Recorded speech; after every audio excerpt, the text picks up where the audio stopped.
welcome everybody who's joining virtually, and we have a few people in person. Hopefully more people will come as well in person here. So um, this is our annual meeting of the Global Alliance. I can't believe it's already been a year since we first kicked off, but we've made a significant amount of progress. Before we get started, I just wanted to go through some technical details. So now Zoom allows you the option of being able to show captions in any language of your choice, so that if you want to look at a different language, you can see that. So at the bottom or the top of the screen, there should be an option to be able to do that. So it should either be automatically there, show captions, or there can also be a more button. And from there, you can then choose show captions and then choose your caption language. We'll also put that information in the chat.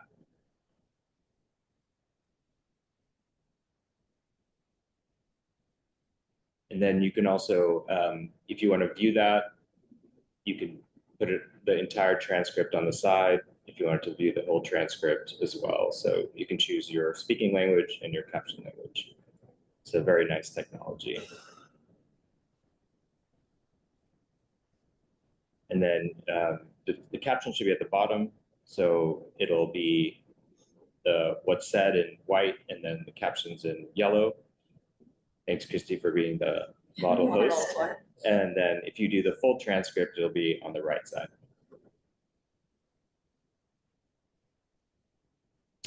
So first and foremost, I just wanted to briefly talk about what was the purpose and mission and vision of the Alliance, just as a reminder, and then also to celebrate this first year and what we've been able to accomplish.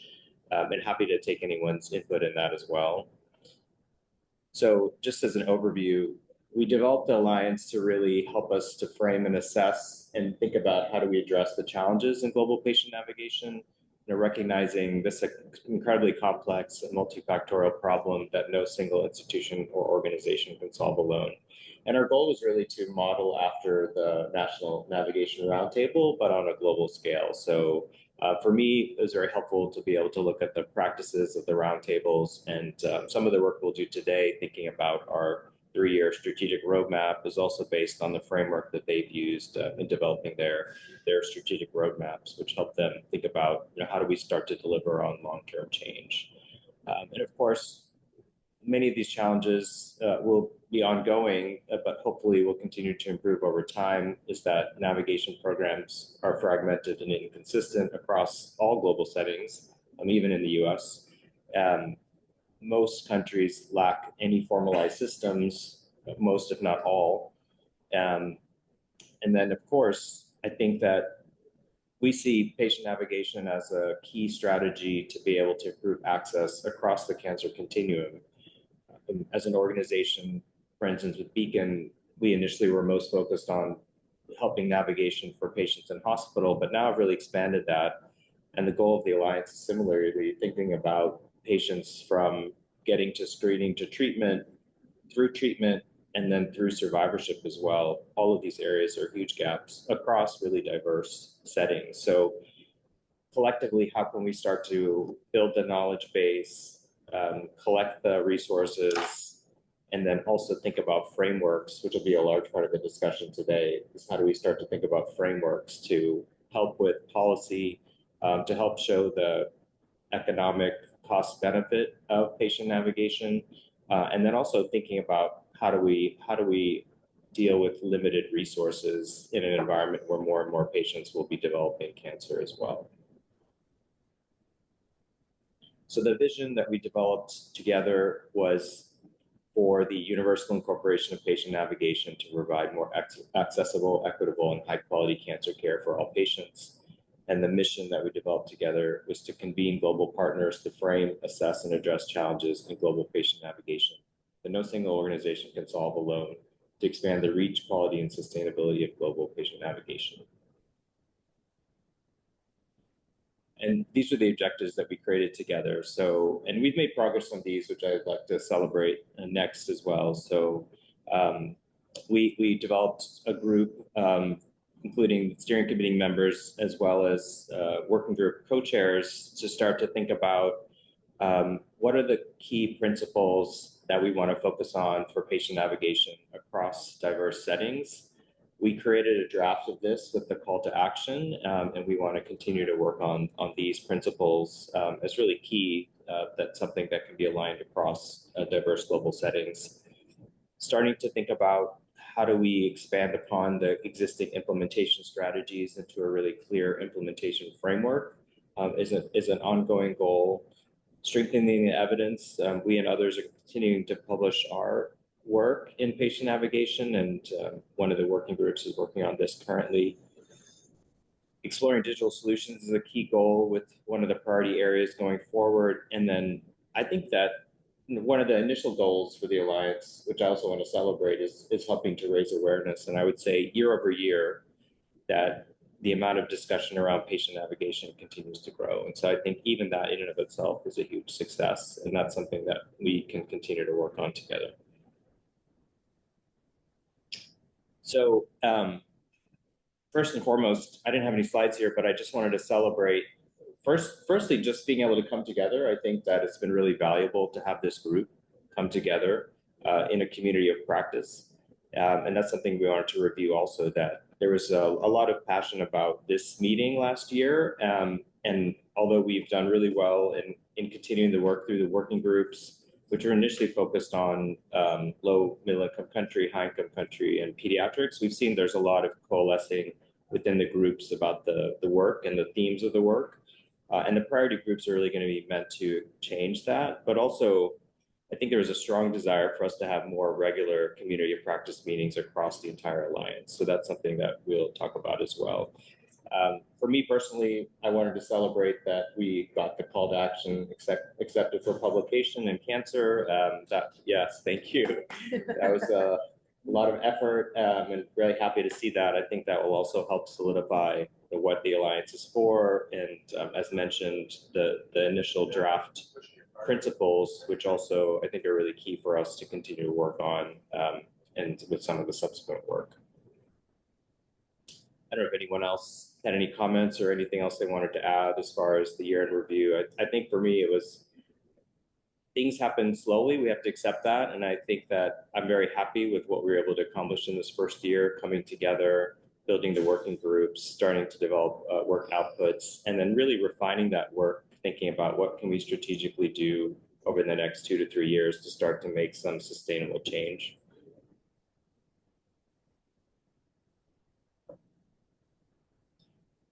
Ray, I don't know if there's anything you wanted to add to that from your side. No, I think you've said it beautifully. I think it's just great seeing the interest from all around the globe, beginning to see all of that work either starting or getting the word out there. So congratulations to everyone. Thanks, Ray. Appreciate that. So next, I wanted to have the working group chairs just give an update on the current projects. The steering committee is aware of this work, but all the membership may not be. So I wanted to go through that just to allow everyone to get an update. So I think we're going to start. Oh, let me give a brief background of that as well. So we initially launched these working groups, and I think this is an opportunity to discuss and refine now, because we've learned from what makes sense going forward. And as mentioned, there's a lot of thematic overlap, and now the chairs of the working groups and the working groups have been able to work together on some of these projects. But this was the initial framework that we had across different settings: high income countries, low middle income settings, and pediatric oncology. And as noted, this was just an initial starting place, and the projects initially started out of these working groups, but many of them are overlapping, and so now involve members across the different working groups, and the chairs have also been very good about working together. And so I think many of these have become cross-cutting, and so we're thinking now really about priority groups that would be more cross-cutting across diverse settings rather than breaking it up across settings. And I think Dr. Kazap has made this point many times, that it's a continuum. It's really difficult to distinguish it this way. And so I think that is definitely going to be something that we're moving towards more of these cross-cutting priorities across all of the working groups. So I'm going to turn it to Ray to talk a little bit. The principal subgroup just began, and this is something that came out of the discussion in the steering committee meetings that it's really an opportunity for us as the Alliance to lead some of these efforts globally where there's not consensus. Thank you, Anu. I'm not sure if Christy is on the call, but Christy, please. No, okay, not no. Um, so the principles subgroup has looked at the principles developed by Dr. Freeman many years ago. We look at those principles and some of the more emerging principles that we've articulated through the call for action paper recently, and really try to come to a unified position about what these principles are.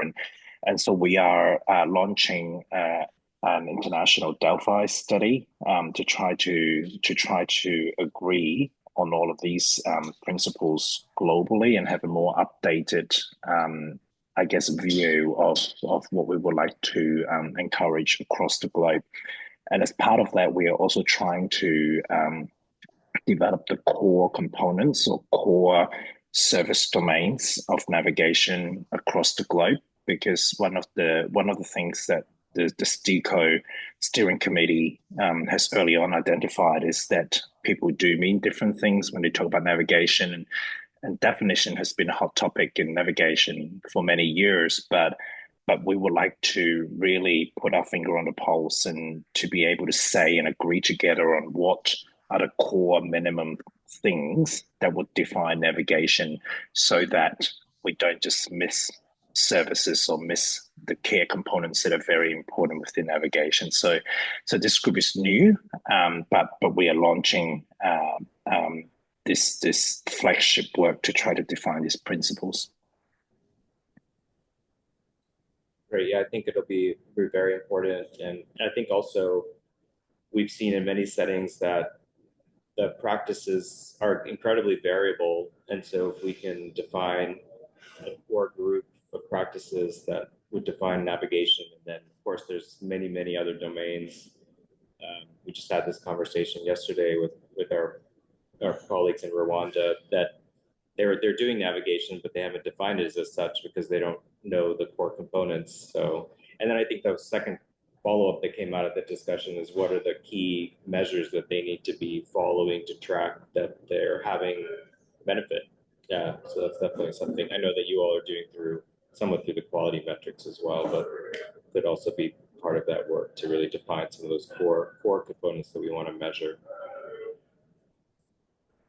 I think one of the questions that will come up in this discussion too is if we are working on developing the evidence base for the economic cost benefit of navigation, that we may be able to also define what are some of the core components that need to be collected to be able to show that as well, which we can define. I think it's not defined. Yep, absolutely. Okay, I'm going to pass on to the pediatric subgroup. Just checking to see if Dylan is on. Yeah, hi folks. Sorry not to be able to be there in person. Can you hear me all right? We can. Thanks, Dylan. Great. So yeah, the pediatric subgroup has been focused on a cancer experience survey. And I say one survey, but really it's 3 surveys. So a survey of adult patients who have had experience with navigation, caregivers of pediatric patients who've had experience with navigation, and then patient navigators themselves. And so this survey these surveys in parallel have been developed and reviewed. And so we're really now both preparing for an IRB submission, but also focused on thinking about dissemination strategies, which is a bit daunting. And so hoping that we can partner, because I know that there are other similar, especially navigation experience surveys, lived experience and surveys going on. And so hoping to hear what folks think about distribution. And one of the conversations that we've been having is the tension between being able to really track response rate and keep track of a denominator versus reach as many folks as possible, because we could all sort of snowball send out through our networks, but then we'll pretty quickly lose the ability to keep track of a denominator and measure response rate. But the surveys themselves, I think, are really great. They're fairly comprehensive while being, we hope, manageable. So once we're through the IRB, we have a pretty solid plan to pilot. We have partners through Childhood Cancer International and others who have identified groups we can pilot with. And then the real question is just how do we broadly disseminate? So that's been the focus of our work so far. There's been some other ongoing sort of cross-cutting work, including a literature review to understand patient navigation, particularly for pediatrics, as well as some similar things that have been going on sort of across groups. So we're trying to contribute where we can to literature review and other cross-cutting efforts, but the focus for us has really been this cancer experience survey. So happy to answer any questions or provide any additional information if folks need it. One of the questions I had is that we've been talking about trying to understand better how programs have sustained or not sustained themselves. And I know that you all had done some work or have been doing some work through CCI and St. Jude trying to assess existing navigation programs. That's something that we've been talking to Carlo about as far as some of the work that the High Income Country Group is doing. Is that something that you all had assessed as part of that work, or what are your thoughts about that? Yeah, it's a great question. It's certainly something we are also interested in and trying to gain a sense of. I will say two things. One is that with CCI and ACSGlobal, we're trying to assess through foundations and parent organizations who do a lot of the existing, and again, they may not call it navigation, but we think a lot of the stuff that's sort of not in the literature but happening on the ground is happening through these organizations. So we're currently surveying all of the ACSGlobal and CCI partners and members about their existing efforts. And we have sort of phrased it as navigation, but then also included additional support that we might consider navigation. And then through some of the deep work we've been doing in Kenya, the Philippines, and Central America, we've developed a maturity model and sort of we've distilled out the components of navigation in pediatric cancer, which are very similar to the, sort of 8 geno identified components, and then are talking to folks about how long, how many of those components they're able to do and over what course of treatment, sort of looking at the care journey from pre-treatment through survivorship. And so we've created a little bit, at least, of a model through which we think we'll be able to collect data that'll help us assess length of the program or sustainability or how many different components there are, but we haven't yet moved to that next step because the preliminary work has really been defining those components as they apply to pediatric cancer and then developing this maturity model from partners on the ground. So I hope that answers the question. It's sort of where we are. It's all still in the data gathering phase, I would say. That's great. Yeah, I think maybe there's opportunities to line that with some of the work that Carlo's doing and also the work that Race and Christy are leading with the principals subgroup, because I think there's a lot of common themes. Yeah, absolutely. That'd be great. Great. Thanks for that update. And then next, Carlo. Hi, everyone. Thanks, Anu. Can you hear me? Yeah, thanks for joining so late there. No problem. So I'm the chair of the High Income Country Group, but we're sort of working our projects across the group. So Marg will talk about a couple of the projects, but we're looking at, it's probably not exactly lived experience anymore. So this project's evolved quite significantly, I guess, but it's going to be a qualitative project, really understanding what navigation looks like across the globe. But we started thinking about just interviewing patient navigators, but we're actually going to focus first on interviewing people who have set up programs or navigation programs in different parts of the globe to really understand some of the frameworks that have been used, the barriers, the challenge, the enablers for patient navigation program development, and understand some of the language, because as we were sort of thinking about a survey, we realized that, like we've been talking about, there's really no common language, no common terms for navigators. How do we even reach out to navigators when we don't know what language is used in different parts of the world? So that's where we worked with Marg and a few others, Fitch and a few others, to think about how to sort of, I guess, gain an insight into that. So we're going to start with this qualitative work. And I've been talking to Ray and Anu just recently about thinking about whether we could do some inductive analysis, but also some deductive analysis against the principles to have a look at how these what's coming out of these interviews and how people are setting up programs, and do they map back to the principles that we've come up with. So just trying to work out that all this work, I guess, feeds into each other and that it's all linked together. So I've got a meeting tomorrow morning with my group and we'll talk about that.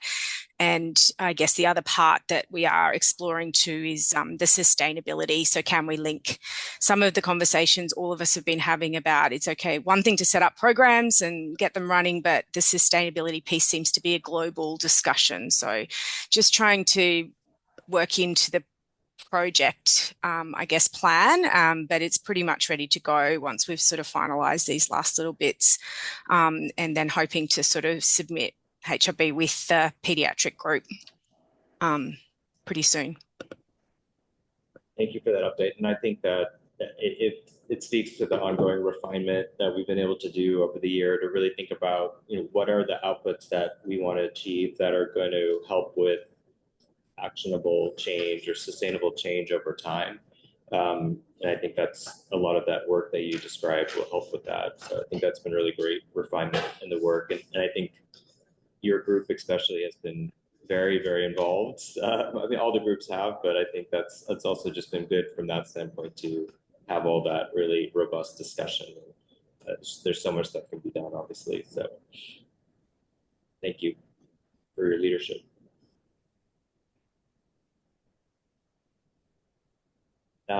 And then Marg is going to review the work that she's been leading that, as Carla noted, initially started out of the LMIC group, but has expanded a little bit as well.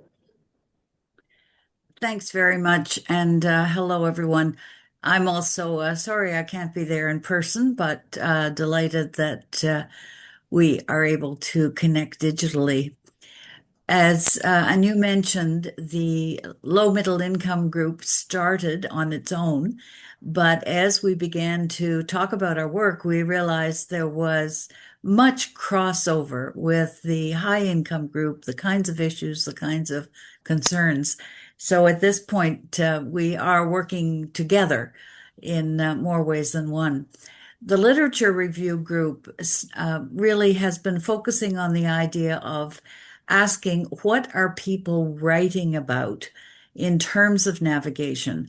And Ray and his group under the Geno Project have already done a fair look at the literature in terms of high income countries. So we are focusing on the low middle income settings at this point in time and really trying to identify what is being written, who is writing, what are they writing about, what is the nature of the articles, are they describing programs, are they evaluating programs? And we had a review published in 2019 that we are using as a base, but I think we're going to have to expand the search just to make sure we're capturing everything. So we're hoping that out of this, we'll be able to see what common elements exist, what kinds of focus people have. I think one of the biggest issues for us will be the definition and being able to describe what to include. We have a proposal written. That proposal is sitting with a librarian at this point in time, and we're just waiting until it gets to the top of her list and she can move on the next step with us. So perhaps I'll leave it there for now. That's great, Mark. Thank you so much. And, all right, I had a question. Are you all able to, or is the librarian able to assess or look at the Gray literature, or is it still limited to published? Like, are you all trying to include abstract? Because I've seen several, abstracts that never became publications, things like that. Right. That's part of our conversation with her, just to be able to make sure we're trying to capture as much as we can. I think that's an important sub goal that you stated well, is that to even see within the literature you find that may help with the principals work too, because you'll see likely that there's a lack of commonality in the terms and evaluation criteria. Some things may come to the top that will align well with the work the principals group is doing to help us better make it clear through that work, is that if we can start to use a common language, that will help us move the evidence base forward much better together. Exactly. Yes. No, we're excited to see. We are expecting that there will be more published now than in 2019. So we're hopeful that we will have a robust group of articles to work with. Yeah, I agree. I think it's a great time to do that follow up. And I think then in that meta analysis, there was, I think, 12 or 14 LMIC publications, a very small number. So 14, yes. So it'll be great to see that, how much that's hopefully improved in the last 7, 8 years. Now, I believe Nancy is not able to be with us this morning, so I was going to update on her work as well. Perfect. Thank you. The other part of our low middle income conversation as we started our work was thinking about what programs exist and what kind of resources actually exist. So Nancy has actually been providing the leadership for this other stream of work. And what we're trying to do is develop a way of gathering and assessing the resources, the programs that are available, the resources they have. Ultimately, we'd like to have a repository of resources so that folks who are wanting to train, folks who are wanting to set up programs, have a way of actually looking at what exists and hopefully use or adapt as necessary. So this particular subgroup has been talking about the kinds of questions they need to ask, how they're going to actually go about gathering their information. And we're hoping, as I say, to launch that particular survey within the next little while. We'll do a little bit of a pilot first on some of the existing programs just to make sure we're capturing the right type of information. And then we'll go wider. I think that word of mouth is going to be an important way of trying to identify existing programs. But as I say, the ultimate aim is to have somebody to have a repository that people can use, access and use. Yeah, this I think is a key project for us to develop a resource library, as you well stated, and to be able to define within the resource library at a basic level, like this tool is useful for this type of activity or in this setting. And as was put in the chat by Dr. Davies as well, is that some of this is also training materials for navigators, so that would all be included as part of that. And I think all of that will help us define to, like, if I think we can lead, and the global side is for training as well, what are the core components of navigator training that must be included across training programs, things like that. Yeah, I think this will be a really key goal, and it may also align with some of the work that Carla is doing. Carla, is you interviewing programs to understand what resources they have used or are using in their program development and refinement. I think one of the other insights that we gained over our conversations is that we artificially, in some ways, separated high income, low middle income. But there are certainly areas within geographical settings that would be considered lower or middle income, low resource. And so, even I think of Canada, my own country, there are places where we clearly need to be looking at how one works with a low resource setting. So, I think that as we move over the next year, we need to be thinking very broadly in terms of how we capture the sense of what are the resources in this particular location for us to draw and for us to use as we go forward with our navigation work. Yeah, I can give an example. I just learned about, because we've been connecting with some colleagues in New Zealand about work being done within the Maori community to create tools, navigation tools specifically for the Maori community, but that could likely also be applicable to other indigenous communities in other parts of the world. So that's a perfect example of where it may have some cross applicability in some of the settings in Canada. Exactly. Great. Thank you for those updates. So I've been overseeing the analysis of national cancer control plans, and this has been a joint project with the ICCP, the International Cancer Control Partnership, as well as the NCI.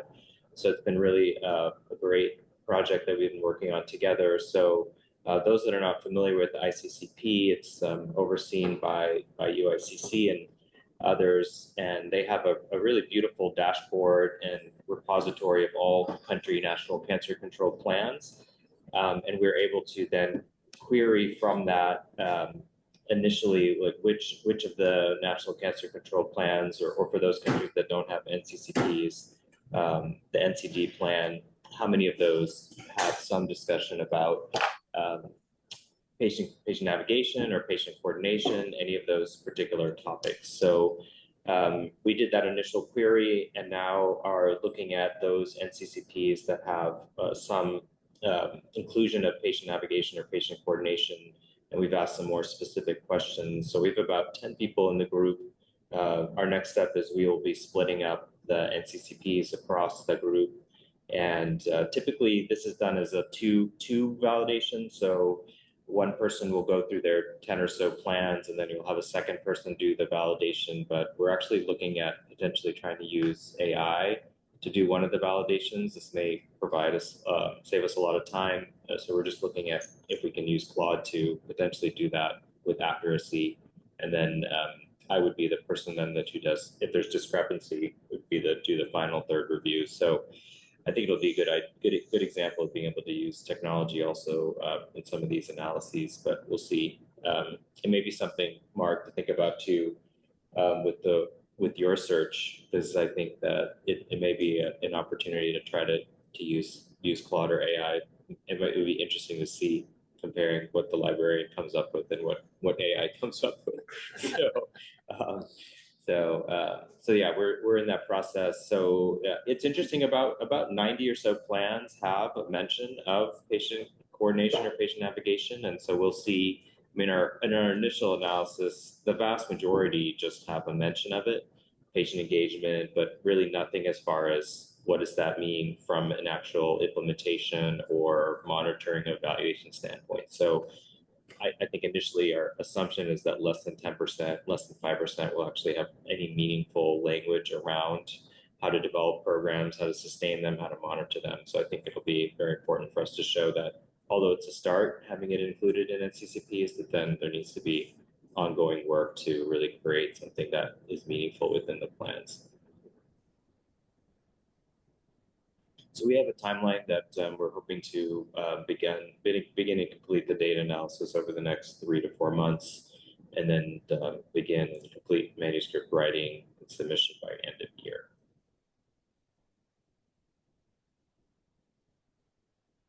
So I wanted to pivot now to really thinking about together what are our goals over the next 2 to 3 years. So we started to lay out a strategic roadmap that we reviewed with the steering committee, focusing on a few priority areas. And I appreciate I was able to review all the comments for those that registered before today. Really interesting to read everybody's comments, and I think they align very, very well with some of our goals. A lot of them were around, which we'll talk about today, building the evidence base, how to develop sustainable practice, how to build more of a community of practice. So I think I would say the vast majority of comments align well with our goals over the next few years. And recognizing too, I think very clearly that I wanted to appreciate that everyone's doing this on a volunteer basis, and that time is limited, and that we want to complete some of the ongoing work before we move into these priority areas. So likely we'd be looking at early to middle of next year as these projects wrap up to then pivot to these other areas of work. So this is a future state, and the goal out of this discussion is to get feedback, and then for me to collate the feedback, bring that back to the steering committee, and then for us to refine and finalize a strategic roadmap that we would then bring back to all of the Alliance members for review and then finalization, and hopefully then early to mid next year, as projects wrap up, start to then work toward these priority areas, and similarly then invite member organizations to participate within these groups. So as I discussed some of the goals, one is that we as noted, that I think there's a strong desire to have a larger, more frequent community of practice, that we've been able to accomplish that with the annual meeting, and also with the working groups and the crosswork that the working groups have been doing. But I think that there's probably also benefit for bringing everyone together on a more regular basis, 3 to 4 times a year. And then within that, we could bring in different topic areas, or people who have been running programs, and to get lived experience as well. Just so we can keep the entire group together. So that's something I think that we got a lot of feedback that people would like to do, that they really appreciate being able to come together. And at some point, it would be great to come together all in person. I think we may think about, can we do something at World Cancer Congress for those that are there, but I think obviously from a global side, it's difficult, but a long-term goal definitely. But I think that's something that we can easily action and help lead that. I think that as much as we can continue to do to build awareness, we have been involved in many discussions, panel discussions. London Global Cancer Week, we did it with Dr. Kazapa at CLOC recently. We did it at World Cancer Leaders Summit. So I think any opportunities for engagement within to build awareness, I think is really key. And I think that we all see that there's more and more discussion around navigation. So I think we're all doing this, but as much as we can do this together, I think it's very, very important. As mentioned, I think the work that the principal subgroup is doing now to really develop and publish on some of these core principles that we can all agree upon, which I think will really help programs in all phases of development, and also help us with some of our work, especially trying to show the efficacy as well as cost benefit of navigation will be really important. And then I think we're now at a place where we can start to really think about what are the frameworks that we can develop together for implementation, for cost benefit, that will really help us to more rapidly implement and sustain programs. I think this will be really important, especially from a policy standpoint, because I think sustainability is never going to be clear unless we start to have clear policy led by government. And I mean, these are not expensive programs, but at the end of the day, without that piece, it's going to be very difficult to have long-term sustainability. And then out of our discussions, we really have come up with 3 main priority topics. One, as mentioned, given the significant resource limitations and the rapidly evolving technology, we're already seeing many navigator programs that are using digital technology, using AI. And Carla and Ray recently published a really nice paper showing that in a pyramid fashion, that patients have more and more complex needs, but less and less patients have those complex needs. And at the bottom of the pyramid, there's basic evaluation and linking to resources that doesn't necessarily need a human. And given the limited resources, then the navigators could focus their energy on the more complex tasks that were in the higher parts of the pyramid. So I think it's an opportunity for us as a group to really lead and develop some clear guidelines about when and when not AI could be utilized. As I think there's a lot of also private players in the space that are trying to do this from a for-profit standpoint, which is fine, but I think it is an opportunity for us to set guardrails to ensure that patients still have an opportunity to talk to a human, because I think most people with cancer want to talk to a human at some point. So I think that's a really clear opportunity for us to lead in that space as programs are rapidly developing. I think one fear I have, this was discussed when we did a panel recently at the Oncology Nursing Society, is that given the cost, hospital administrators may choose to start to move to fully automated AI systems and say they're providing navigation and not have that human piece.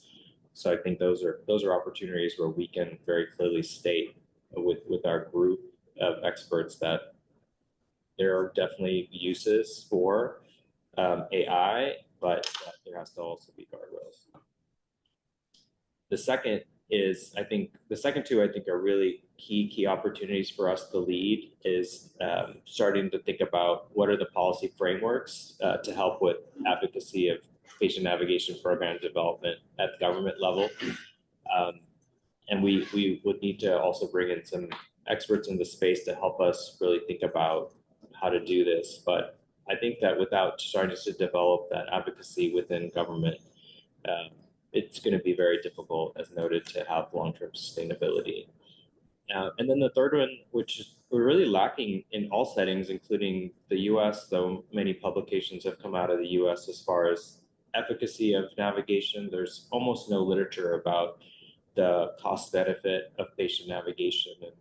And we've had similar discussions with some of our partners here in the supportive care space, and they've really been able to move things forward because there's starting to be more cost benefit evidence of how supportive care can be beneficial. So I think similar to the policy frameworks, I think it's a key opportunity for us to develop the frameworks to be able to show the economic benefit of patient navigation. I think that will tie in and align very well with the policy work, because without being able to show the economic benefit, it'll be very hard to influence policy to have these as standard programs. But I think that's a clear opportunity. And again, I think if we can develop a framework of evaluation that programs can utilize going forward to show that, it'll be very, very helpful.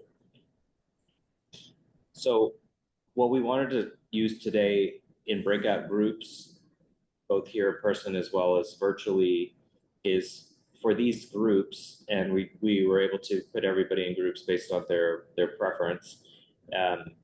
What are some of the things that we can focus on? What are the key areas that we can focus on? And then what would be a success for us within each of these areas?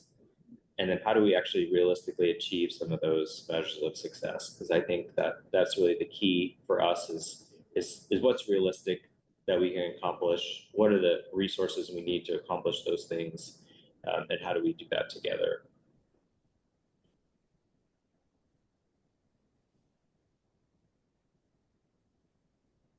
So we're going to then use the breakouts to do that, to talk about these. So why is this priority topic important? What are the measures of success within this priority topic? And then what are some of the realistic interventions that we can accomplish together to achieve some of these measures of success? So breakout rooms are predetermined based on your selections. For the in-person, we chose the topic that was chosen the most, and then we may have time to talk about more than one topic in person. And we have 30 minutes for this part.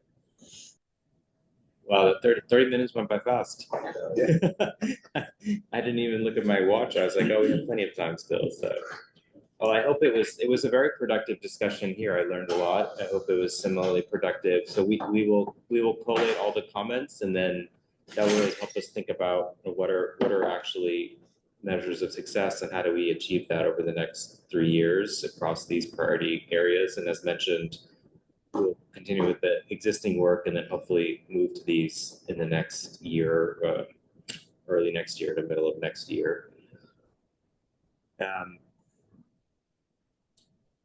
And then I think based on the prior feedback and as noted, it would be great to have full Alliance member organization meetings, probably 3 or 4 times a year. And we would love to also solicit feedback on any topics or other things that might be useful for the group to hear about, models of success, anything else experience. So we've been very, I think for us with Beacon, that's been the community of practice and some of the virtual events that have been really the most important for the group. And so I think using that model here would be, I think, also very beneficial, and happy to get feedback on that.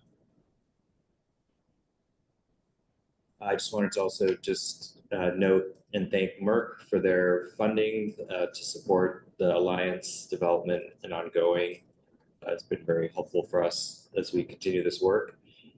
And I wanted to thank all of you. Again, this is clearly, a volunteer effort and with everyone's existing work, but I think we are making significant progress. I think that more and more we're hearing about navigation, and it's really an incredible opportunity for us to work together to influence how it's implemented, ensuring it's implemented in the appropriate way. We're using the same language and using the same measures for success. So I think it's a really timely that we're together doing this work. So I wanted to thank you all for that effort. And I think that we always talk to the team about, if you're looking day to day, it's hard to show progress, but if you look over years and decades, we're making significant progress. And I think looking over a year, we've made a lot of progress and look forward to continuing to do so. So thank you all for your ongoing engagement.